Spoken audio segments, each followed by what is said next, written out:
કેમ છોકરાએ કાઢી મેલ્યા થપ્પડ તમે? મારી હતી મને, નીકળી ગયો હું. આ એક બીજો શરમજનક કિસ્સો કહેવાય. હેલો મિત્રો, કેમ છો? હું તમારો ફ્રેન્ડ કરણસિંહ સોલંકી. મિત્રો, ખેડા જિલ્લાનું વસો તાલુકાનું લવાલ ગામ, જ્યાં ટેકો દિવ્યાંગ આશ્રમ આવેલો છે. અહીંની ખાસ એક વાત આજે હું તમને શેર કરવા જઈ રહ્યો છું કે અહીંના જે દિવ્યાંગ લોકો છે એમની રહેણી કહેણી કેવી છે એ તમને આજે હું સફર કરાવીશ.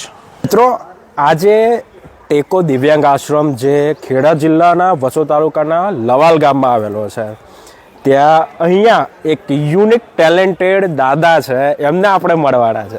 ચાલો એમને મળીએ.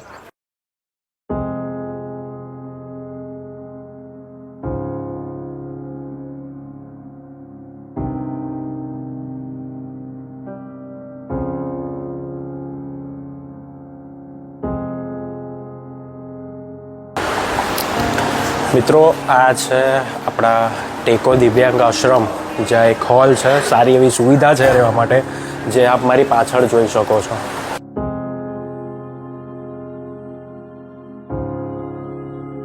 કેમ છો દાદા? મજામાં? જય માતાજી. કેવી છે તબિયત પાણી? સારું છે ને? કેવું ગમે છે ને અહીંયા રહેવાનું? રહેવાનું ગમે છે ને અહીંયા? સારું લાગે છે ને? ઓકે. શું નામ છે તમારું? વિજયભાઈ. વિજયભાઈ. વિજયભાઈ કઈથી આવો છો? અમદાવાદ. અમદાવાદથી. હા, કેટલા ટાઈમથી છો વિજયભાઈ અહીંયા? 4-5 મહિના છે. 4-5 મહિનાથી. કેવું લાગે છે અહીંયા? સારું લાગે. સારું લાગે. ઊંઘવાનું, ખાવા પીવાનું કેવું છે? સારું છે. એવું એમ? કઈ ઘરની યાદ આવે તમને? નહીં આવે. નહીં આવતી? બાપુ એટલી માયા લાગી કે બાપુની? બાપુ રોડ ઉપરથી લઈને આવ્યા હતા ને. અચ્છા, એટલે. બાપુ તમને અહીંયા રોડ પરથી લઈને આવ્યા હતા? હા. એવું એમ? હા. ભીખ માંગતો હતો. એવું એમ? પુલના નીચે રહેતો હતો. કઈ ગામ રહેતા હતા? અમદાવાદ. અમદાવાદ પુલના નીચે રહેતા હતા. કેમ તમારું ઘર નહીં? ઘર છે પણ ભાઈ રાખતો નહીં મને. એવું છે? હા. કેટલા બાપુએ તમને અહીંયા લઈ આવ્યા? હા, બાપુ લઈને આવ્યા. બરાબર છે. તો બીજું કોણ કોણ છે તમારા એમાં ફેમિલીમાં? મમ્મી પપ્પા ઓફ થઈ ગયા. ભાઈ ભાભી છે. તો ભાઈ કે તું મારા માટે મરી ગયો, એટલે સંબંધ તોડી નાખ્યો. તમારા જોડે સંબંધ તોડી નાખ્યો? હા. તમારા ભાઈ ભાભીએ? હા, મારા ઘરે આવવાનું નહીં બોલે. હું રોડ પર નીકળી ગયો. અને તમે ત્યાં પુલ નીચે રહેતા હતા? હા. તો મિત્રો, એક શરમજનક આ કિસ્સો કહી શકાય કે પોતાના ભાઈ ભાભી જે છે તેમ છતાં પણ ભાઈને આશ્રમનો સહારો લેવો પડે. આ એક શરમજનક વાત છે. અહીંયા ઘણા બીજા વડીલો છે, એમની સાથે વાત કરીએ અને થોડું મનોરંજનની વાતો કરીએ. દાદા, અહીંયા શું કેવું લાગે છે?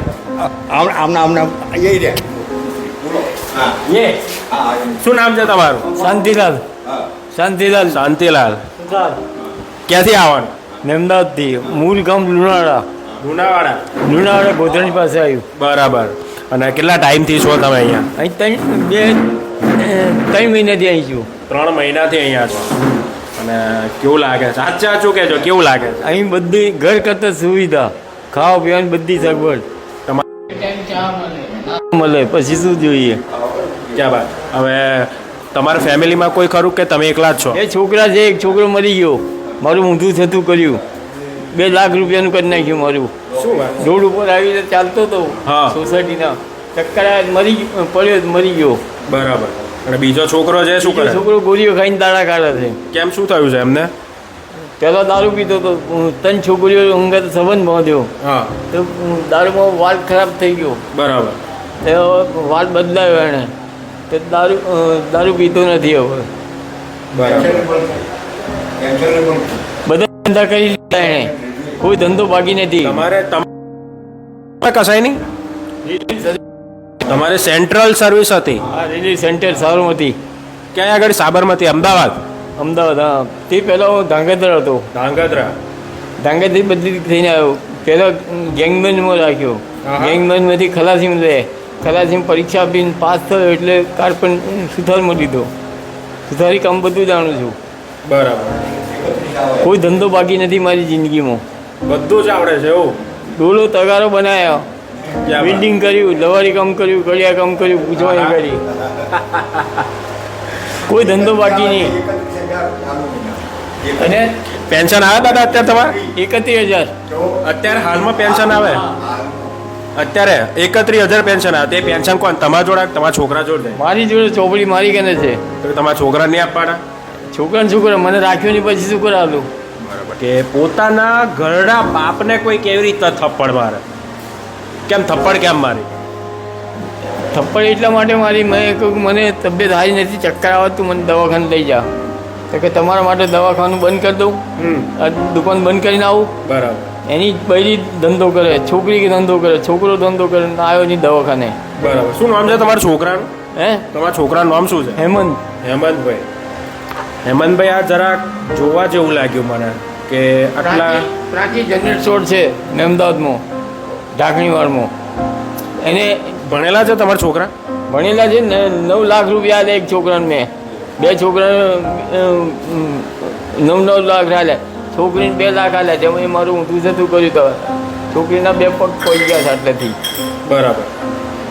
હવે એક વસ્તુ મિત્રો તમે વિચારો કે જે બાપ જે છોકરી કે છોકરાને નાનપણથી મોટે સુધી મોટા કરે છે, કેમ કે એક છોકરો એમને બાપને લાફો મારી શકે. શરમ આવી જોઈએ તમારા જેવા લોકોને. પોલીસ સ્ટેશન ગયો હતો. પોલીસ સ્ટેશને ગયા હતા? હા, ફરિયાદ કરી દીધી. 1 દાડો પૂરી કાઢ્યો એને. બરાબર. પછી મેં કહ્યું કે છોકરા નાના છે ને, પોલીસ સ્ટેશન જશે ધંધો પાણી બંધ થઈ જશે. એટલે મેં કહ્યું સાહેબ ઠપકો આલીને છોડી દો. 6 થી 7 હજાર પોલીસ ખાઈ ગયા. શરમ કરો ભાઈ. તમારા બાપ છે છતાં પણ તમારી ચિંતા થાય છે. હા. પછી ધંધા બધા કર્યા. રાત્રે હવારમાં ગુજરાતમાં જતો, રાત્રે જનતામાં આવતો, તો સુધી ઉતારી કામ કરતો. કોઈ બી ફર્નિચર લાવો, કોઈ બી કામ લાવો, મારી કને ના પાડું. કમિશન લેવા નતો જતો. પીઠાવાળા લાકડાવાળા કમિશન ના લઉં. મારી ગાતે આ સીડ ઉપરના મોટા મોટા સીડ હોય ને, ડી કેબિન ઉપર સીડ 5 છે, તો 5 સીડનો પત્રો લગાવતો. અત્યારે પેન્શન આવે બધા પૈસા તમારા જોડે જ રાખો તો? હે, તમારા જોડે અત્યારે પેન્શન ચાલુ બંધ થઈ ગયું? પેન્શન ચાલુ છે. તમારા જોડે જ રાખો કે હાલો થઈ? નહીં, કોઈ નહીં. ચોપડી અહીં લઈને આવે, પૂછો હારી. બાપુને કહ્યું આ ચોપડી બરાબર 1.5 લાખ રૂપિયા જમે. મને એક વાત કહો, બાપુનો સ્વભાવ કેવો લાગે? બાપુનો સ્વભાવ સારો. એમ પોતા છોકરા જેવું લાગે કે એમથી અરે વધારે? તમારી ખબર અંતર પૂછે, બધું પૂછે. એવું? આઈને હા બાપુ આવે મળવા તમને? હા, હવે પૂછે છે બધું. એવું. તમારી તબિયત કેવી છે અત્યારે દાદા? તબિયત સારી છે. 88 વર્ષ થયા મને. 88 વર્ષ? હા, હજી સુથારી કામ કરું, લાવો તમે કરી આલું. મિત્રો, આટલી મોટી ઉંમર થઈ છતાં પણ આટલા ઊંડાણ વિચારવાળા દાદા આપણી સાથે છે. પણ ખરેખર એક આ સમાજનો ખરાબ કિસ્સો કહી શકાય કે હા, બોલો. તમારું નામ શું? મારું નામ કરણસિંહ. હવે હું તમારી જોડે જ રહેવાનો છું, તમારો જ ફેમિલી મેમ્બર છું. શું નામ? કરણસિંહ. કરણ. કરણજી. હા. હવે હું તમારી જોડે જ રહેવાનો છું, અહીંયા જ. અને આપણે દરરોજ આપણે હાથે જ રહેવાનું. હવે તમારો જમણો હાથ બતાવો છે. દાદા ભવિષ્ય જોવા લાગે. જો દાદા, મારા લગ્ન થવાના કે નહીં? બાપાના ટાઈમમાં પૈસો વાપરવા મળે, જાત મહેનત કરીને પૈસા વાપર્યા છે. બોલો, ખરી વાત? 100%. આ એક સત્ય હકીકત કહું કે મારા ફાધર જ્યારે હું 5મા ધોરણમાં હતો ત્યારે ઓફ થઈ ગયા છે, અને ત્યારથી લઈને મેં જાતે જ મહેનત કરી છે. અને દાદાએ ખરેખર જ્યોતિષ વિદ્યાના આમ નિષ્ણાંત લાગે.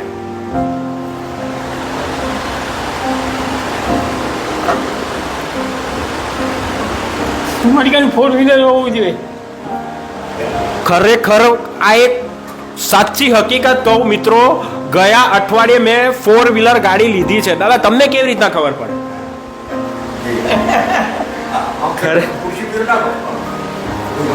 ખરેખર આ એક સત્ય હકીકત છે મિત્રો. હું પહેલી જ વખત હજી દાદાને મળું છું, અને મેં દાદાને હાથ બતાવ્યો. જે પણ 2 કિસ્સા કીધા કે તમે જાત મહેનતે આગળ આવ્યા છો, અને બીજો હકીકત કિસ્સો કીધો કે 4 વ્હીલર તમારી પાસે હોવી જોઈએ. ખરેખર મિત્રો કહું કે હજી 2 અઠવાડિયા નથી થયા મારી ગાડીને મેં લીધે. દાદા, ખરેખર તમે તમારી જ્યોતિષ લ્યો. ખરેખર બધાને ભજીયા બધું ખાવાનું બંધ કરતો, પેટમાં દુખો છે ઘણી કર્યો. આ એક હેલ્થ ટીપ મારા માટે બહુ અગત્યની છે. 31,000 રૂપિયા પેન્શન છતાં પણ એક વૃદ્ધ દિવ્યાંગ બાપને આશ્રમનો સહારો લેવો પડે છે. ખરેખર એક આ શરમજનક વાત છે, પરંતુ ઠીક છે. હવે એક ખાસ વાત કહું કે દાદાને હું કદાચ પહેલી જ વખત મળ્યો છું અને ઘણું બધું જે એમને કીધું છે ઓલમોસ્ટ બધી વાતો સાચી છે. અને આપણા દેશમાં જે જ્યોતિષશાસ્ત્રને નથી માનતા એ ખરેખર આજે મેં વિચાર્યું કે કદાચ હું પણ નહોતો માનતો અને એ વાત આજે સાર્થક બની છે. પરંતુ દાદા સાથે વાત કરીને એક પોતાનું જે વ્યક્તિ હોય ને એવું ફીલ થયું છે. બહુ મજા આવી દાદા સાથે. જો તમને પણ આ વિડીયો ગમ્યો હોય તો મારા પેજને, અમારી ચેનલને લાઈક, શેર અને સબસ્ક્રાઈબ જરૂરથી કરજો. મળીએ છે નેક્સ્ટ એક વિડીયોમાં. ત્યાં સુધી જય હિન્દ, જય ભારત.